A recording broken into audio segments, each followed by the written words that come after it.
ரொம்பவே simple and டேஸ்டியான chicken gravy எப்படி செய்யறதுன்னு பார்க்கலாம். இதுக்கு குக்கரில் எண்ணெய் சேர்த்துட்டு ஒரு 3 பெரிய வெங்காயத்தை இந்த மாதிரி ஸ்லைஸாக கட் பண்ணி நல்லா இந்த மாதிரி ப்ரௌன் கலராக வர வரைக்கும் நல்லா வதக்கிக்கலாம். 1 டேபிள் ஸ்பூன் அளவுக்கு இஞ்சி பூண்டு பேஸ்ட் சேர்த்துட்டு பச்சை வாசனை போக வதக்கிட்டு 2 தக்காளி சேர்த்துக்கலாம். இதுக்கு தேவையான உப்பு மஞ்சத்தூள் சேர்த்துட்டு நல்லா வதக்கிக்கலாம். தக்காளி நல்லா சாஃப்டாக வதங்கினதுக்கப்புறம் ஒரு 3/4 கிலோ சிக்கன் நான் சேர்த்துருக்கேன். சிம்மில் வச்சு மூடி போட்டு வச்சுருங்க. தண்ணி நல்லா விட்டதுக்கப்புறமா நம்ம இதுக்கு தேவையான குழம்பு மிளகாய் தூள் கொஞ்சமாக நான் சிக்கன் மசாலாவும் சேர்த்துருக்கேன். சேர்த்து நல்லா வதக்கி விட்டுட்டு இதுக்கு கொஞ்சமாக தண்ணி சேர்த்துக்கலாம். கிரேவிங்கிறனால நான் கொஞ்சமாக சேர்த்துருக்கேன். ஹை ஃப்ளேமில் 3 விசில் விட்டுட்டு சிம்மில் ஒரு 5 நிமிஷம் வச்சிங்கன்னா நல்லா சூப்பராக வெந்து வந்துடும். நல்லா எண்ணெய் பிரிஞ்சு வந்துடுச்சு.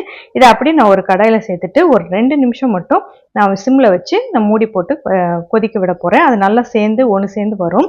அதுக்கப்புறமா ஒரு கைப்பிடி அளவுக்கு கொத்தமல்லி தலையை தூவி இறக்கிட்டிங்கன்னா சூப்பராக சிக்கன் கிரேவி ரெடி ஆகிடும். இது சுட சுட சாதத்துக்கும் நல்லாயிருக்கும், சப்பாத்திக்கும் நல்லாயிருக்கும்.